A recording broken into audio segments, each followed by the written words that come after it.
Welcome to the show, Ricki. For listeners that aren't familiar with Ricki's work, Ricki Heller is an RHN, holistic nutritionist, a PhD, whole foods chef, writer, educator who shares her sugar-free, gluten-free, allergy-friendly recipes and healthy living articles on her blog, rickiheller.com. She is the author of 2 best-selling books and her newest guide and cookbook, Living Candida Free, an associate editor at Simply Gluten Free magazine. Through her TV appearances, live presentations, and talks, Ricki shares her own story of learning how to thrive within an anti-Candida lifestyle and shows audiences how easy it is to eat well on a restricted diet, proving that a healthy lifestyle can indeed be sweet. Are you blushing yet, Ricki? Whoa, thank you so much. Yeah, that makes me sound really good. Thank you. Well, you are a pretty fantastic lady. I'm pretty happy to have you here. You are the Candida expert, so I'm super excited to ask you a bunch of questions. We should just get right down to business if you're ready. Sure, can't wait. So, can you clarify for listeners what Candida is and what it does in the body?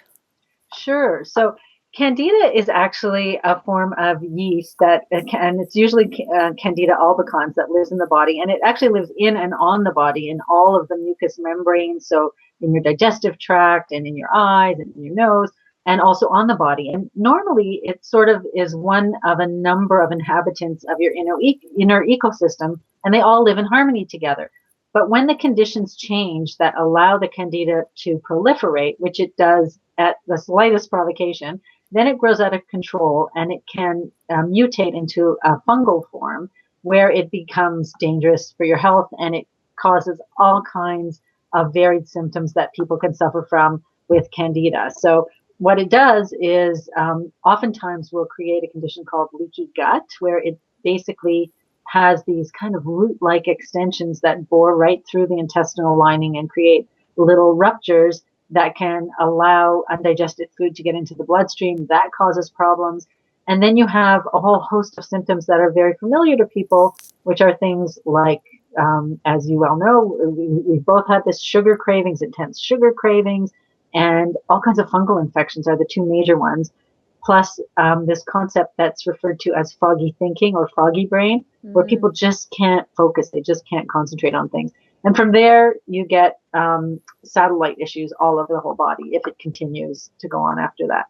Interesting. Okay, so because we're talking kind of about keto and Candida, something that you just said resonated with me because a couple people in my keto group, and for people that don't know what keto is, maybe it's your first introduction to this. Basically, keto is a low-carb, high-fat approach to nourishing our bodies, where we basically starve our bodies of the glucose and then switch over to burning fats as energy instead of glucose as energy. So in nutritional ketosis, our bodies become fat-burning machines, basically, where we're breaking down fatty acids into ketone bodies that are used even by the brain as fuel. So I started a Facebook group. There was a conversation in the Facebook group the other day where people were saying that they had really foggy brains after a couple months of being ketogenic. And so now I'm wondering, because your brain is supposed to get better on keto, if maybe there's some sort of interaction there. What are some of the symptoms of that foggy brain? Can you explain that a little bit more and what one would experience? Yeah, because I never really understood it until it happened to me. And it didn't even happen to me right at the beginning when I had Candida. It took the second bout of Candida for me to experience this. It's literally feeling like you're thinking through a fog. So there's no sharpness or clarity to your thoughts. And your head, not like a sinus congestion kind of full, but almost like there's a curtain inside your brain. That's the only way I can explain it.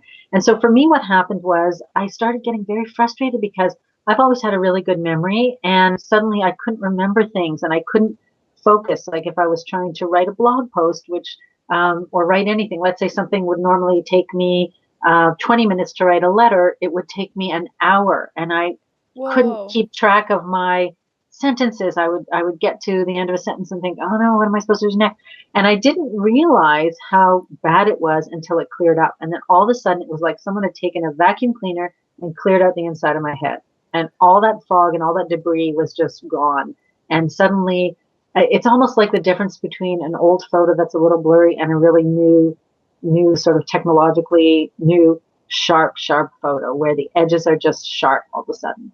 So it's very subtle. And when people are experiencing it, they may not always realize it. They just are frustrated because they can't think as fast or as clearly as they used to. Yeah, a lot of the women in my group were talking about their memories and just like they can't remember anything. And they're okay. So we're going to chat about this a little bit later and how ketones and candida can work against one another. And we'll definitely get back to that brain fog piece because that I feel like that could be really huge. Yeah. So now that everyone knows what candida is, and I had no idea that it was something that was already on our body, it's just a matter of when it gets imbalanced. Yeah. And we would love to hear your story, how you got to where you are. And I know that your journey will resonate with a lot of our listeners today. Sure, I'd love to. So for me, I mean, I really think I was sort of beset by this. I'm going to say before birth, because apparently your mother transmits what's in, to the fetus, what's going on in her body. And my mother was diabetic, type 2 diabetic, and apparently had a hard time also with my pregnancy. So I may have inherited a little bit of that predisposition towards excess candida just from her. But even as a little kid, I mean, the two things that I associate for me the most with candida are fungal issues and sugar cravings. So I grew up in a house of bakers. There was always something homemade and baked in our house. And at age 6, I learned how to make chocolate chip cookies for the first time. And then I was off on a tear baking like as often as I could. My sisters and I, we used to fight for the beaters, after my mother made a cake or whatever. So always drawn towards sugary foods. And just to give you one little snapshot, when I was in university, I lived in residence as an undergrad.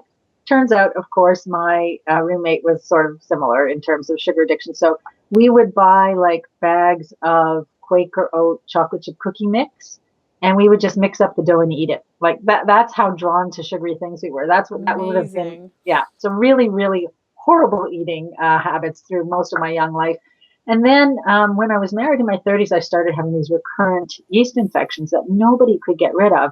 Even then, nobody thought that there could be any kind of special issue. They consider it superficial and not important. So they kept giving me creams. It didn't work. And then as I got older in my 40s, this is where it all kind of came to a head because I had 4 sinus infections in 3 months. And I could not get rid of them. I had 6 courses of antibiotics. And so finally, I thought, okay, I have to do something about this. I'm a little bit of a slow learner there. And I finally found a holistic doctor who diagnosed me and put me on the diet, and my sinus issues cleared up. And I felt so much better. So that was actually my prompt to go to holistic nutrition school and learn more about the connection between food and health, because I wanted to know why did I have to follow this diet? What was it about the diet that would help my candida? And so from there, I just got better and better. And I was great for about, I'd say 10 years while I ate a completely, healthy, holistic diet. And I was feeling so good that I ended up, the Christmas of 2008, I thought, I'm just going to have a little piece of cake. I'm just going to have 1 piece of chocolate. And I'm talking about, with sugar in it. Yeah.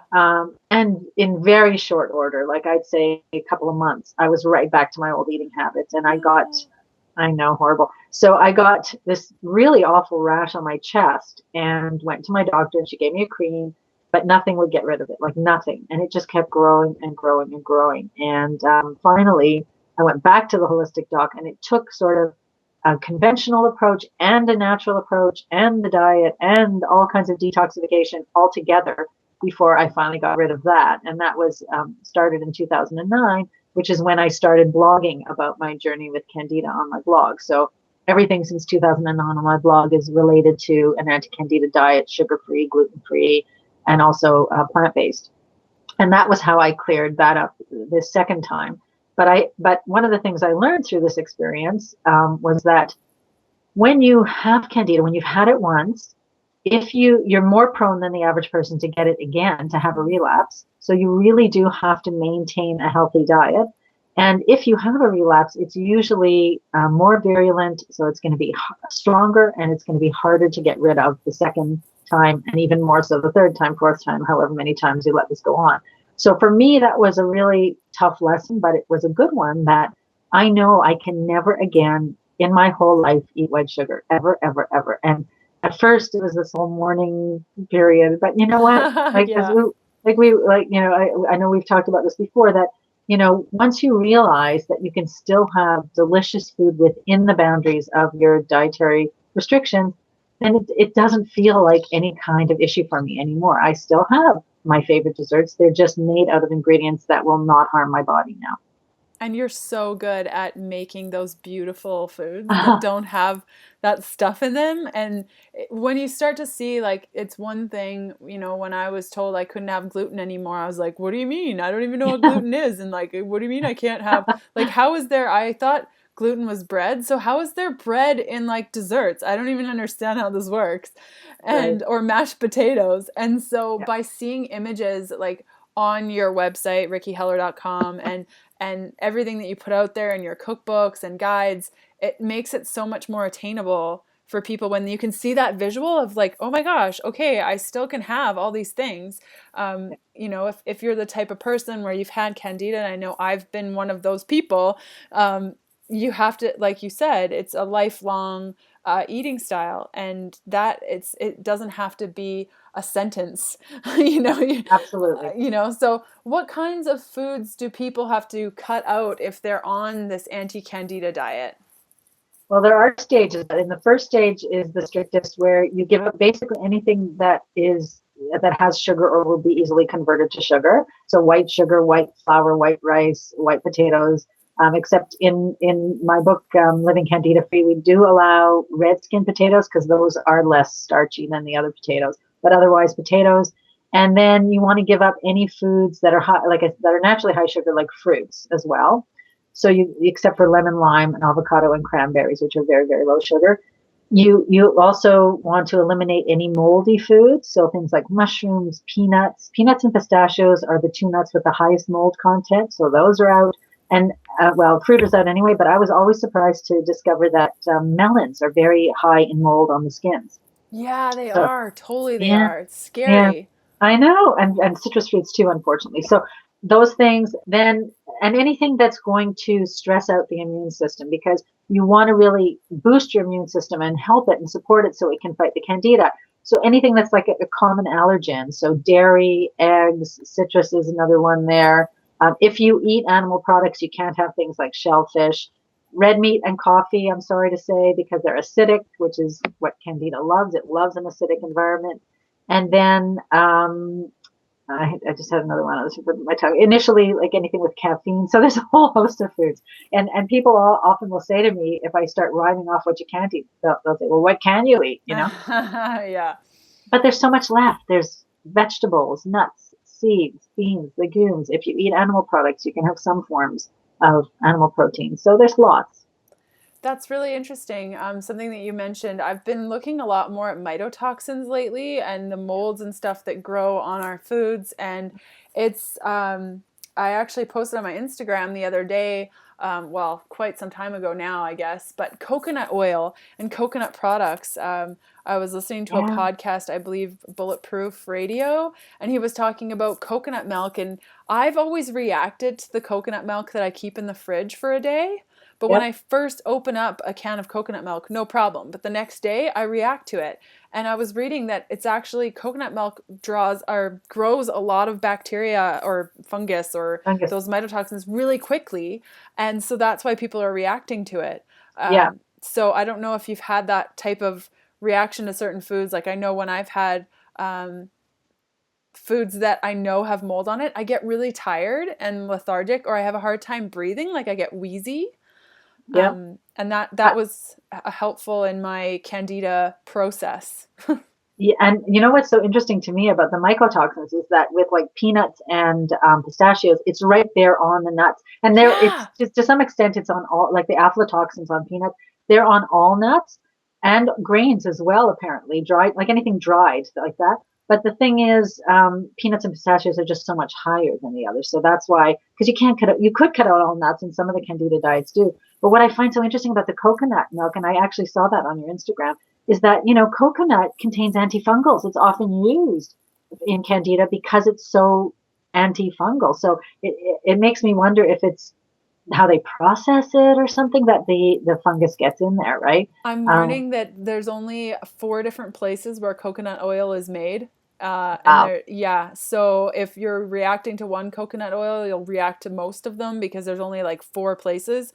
But I'm trying to find a coconut oil that is, yeah, I think the processing definitely plays a part to maybe perhaps there isn't as much antibacterial properties in certain types of coconut oil, even though they Yeah. claim that there is, because I agree with you. Why the heck isn't the coconut oil just killing off these things? So Yeah. it's definitely worth, and it's cool that you mentioned too, a lot of the things that you eat on an anti-candida diet would also be really good with the keto practices, even if you're doing a plant-based keto practice, like your vegetables, fiber, you mentioned like oils and fats and nuts and seeds that don't have those toxins on them. So I know that you follow a diet that's vegan and lower carb. Can you tell us how you came to eat this way and how it relates to your candida? Yeah, sure. So as I said, the early stages is very low carb anyway, because you don't want those carbs to convert to glucose in the blood and spike your blood sugars and feed the candida. So initially, I was only eating one grain, and it was a very specific lower carb, like the seed-like grains, like buckwheat and quinoa and amaranth. One Okay. serving of those a day, and one serving of legumes a day. So I would have chickpeas or something like that. And as I went on, I reintroduced more of those. But because I'm primarily, I guess, still a baker, I was kind of waiting for the stage where I could get flour products back in, because since flour is more processed than the straight up grain, I saved the flour for stage 2. And as I just went on, I realized the more I ate of the flour products and the more grain servings I had in a day, that would sometimes flare my symptoms, because I might have had too much, or if I had grains too many times in a week, it would flare my symptoms. So I just decided, I should say refined grains like pasta or something like that. So I just decided that to see what would happen if I cut back a little bit and went back to really the equivalent of stage 1 on the anti-candida diet, which is where I probably spend, I'd say 80% of my eating time now. I've cut back my fruit as well. And I just find that my symptoms are gone when I do that. But if I increase that too much, I do get a flare up of that rash that I had sometimes. And I just don't feel as good in general. So for me, it's just a matter of following what seems to work best with my body. Mm-hmm. It's almost like also similar. You were talking about the similarities in the diets, and paleo is also very similar, right? Yeah, exactly. So you're saying like I wasn't eating as many grains, I wasn't having as much fruit. So would fat have played a pretty big role in your candida protocol, or how did that go for you?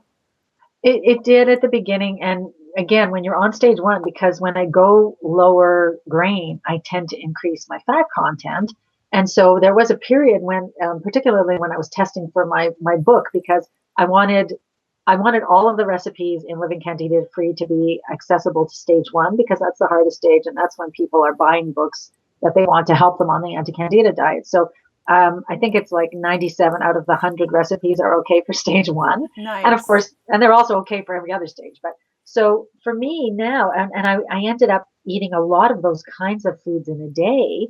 And when I go grain free, I need to watch, because if I have too many nut based products, and on top of that coconut oil, and on top of that coconut milk, which I tend to do if I'm having dessert as well, then I find that's a little bit too much fat for me in a day. And that's when my candida symptoms can also flare, interestingly. So interesting that you say that. So to get back to the whole mind fog thing, what I'm finding is that if you have a history of candida, or you're healing yourself of candida, like you said in that stage 1, by eating too many fats, you're not eating a lot of carbohydrates, you're eating a ton of fats, your protein is probably pretty moderate, Yeah. you are in ketosis, or if your body is easily switched into that fat burning state.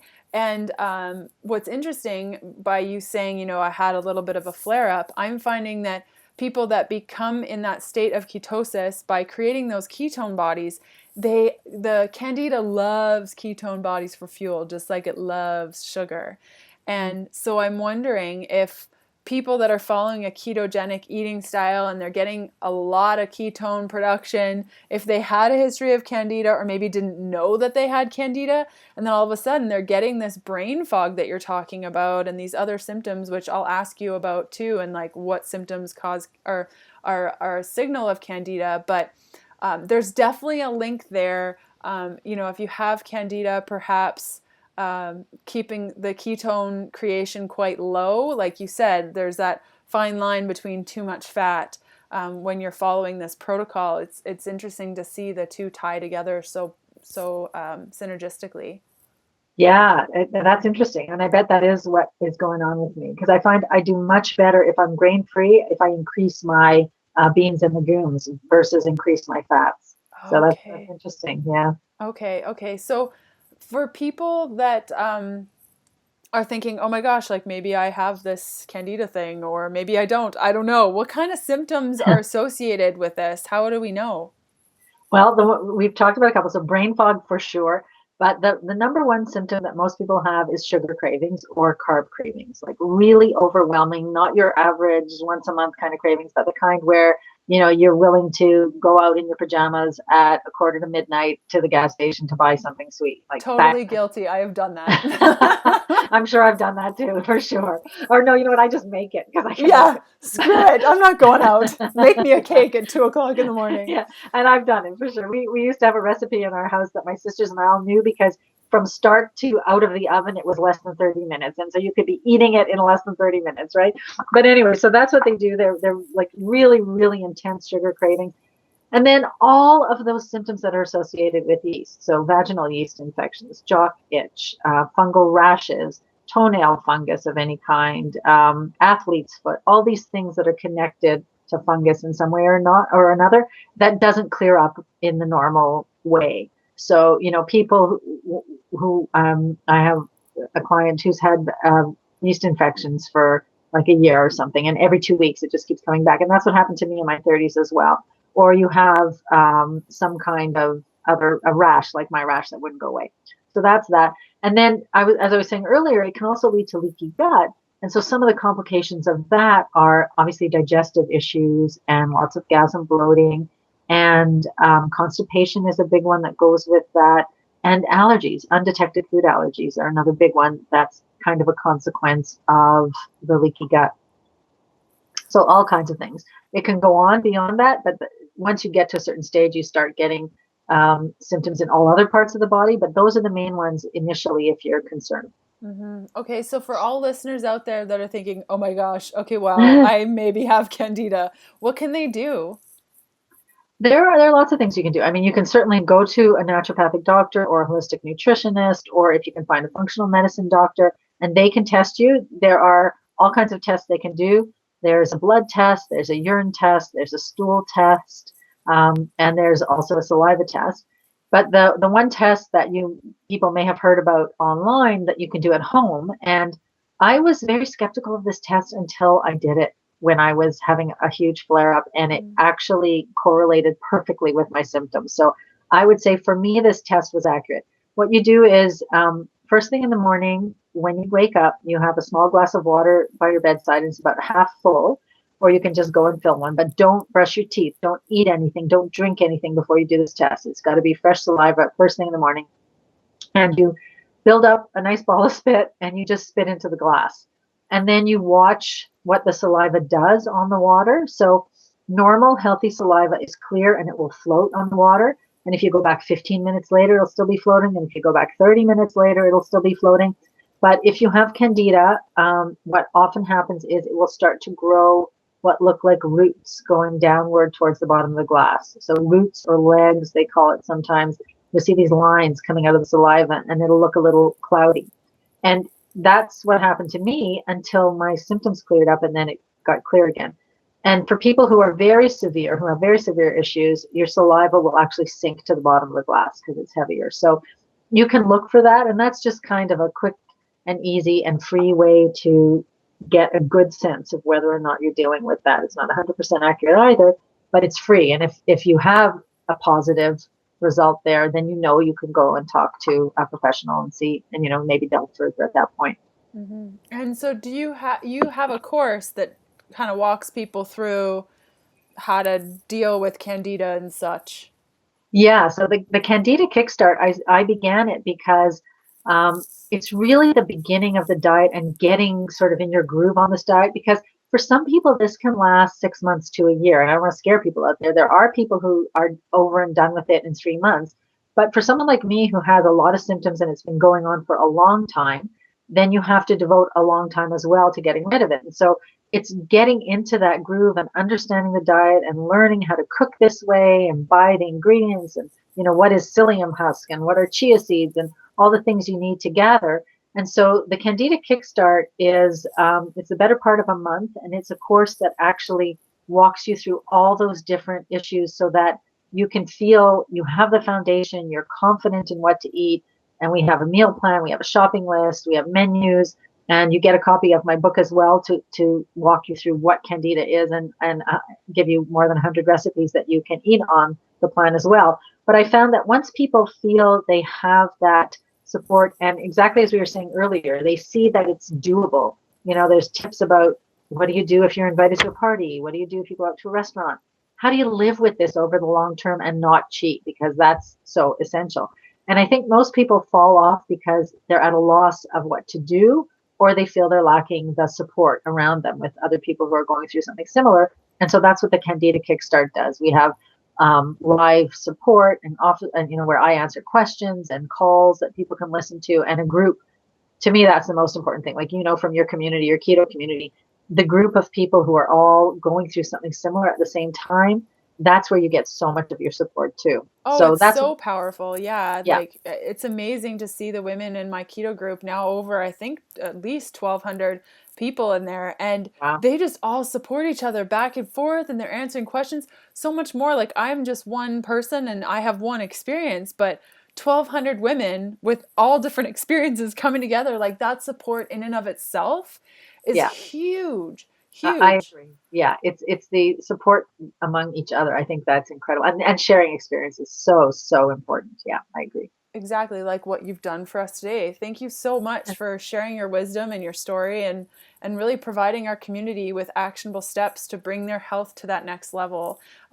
Candida is something that I struggled with for a long time. And I know that you, like I said, you're the leader in all of this Candida stuff. And I'm so happy that you were able to share some tips. And I definitely think there's a connection between keto and Candida. Oh, And hopefully over the coming weeks and months, I can start providing some resources for people that, if they have that mind fog and maybe they have Candida. So hopefully this call has been helpful for those and out there. can I just say, just really quick, if people would like a little more information, I've actually got a handout that I'd love to offer your audience if on Candida. It, Yeah. so I've set up a special page on my blog. It's rickiheller.com/healthful pursuit. And if you go there, you can sign up to get a handout called Consider Candida. And it just lists some of the 5 less common symptoms that people might miss. So if you think that you're dealing with this, that might be something that you want to look at there. That's amazing. Thank you so much for putting that together. Oh, So pleasure. please go to rickiheller.com for any of those resources, and I'll include a link to that freebie below the video, on the blog post, and everywhere so you can access that. And again, thank you so much for being on the show today, Ricki. Thank you so much, Leanne. It's been a pleasure.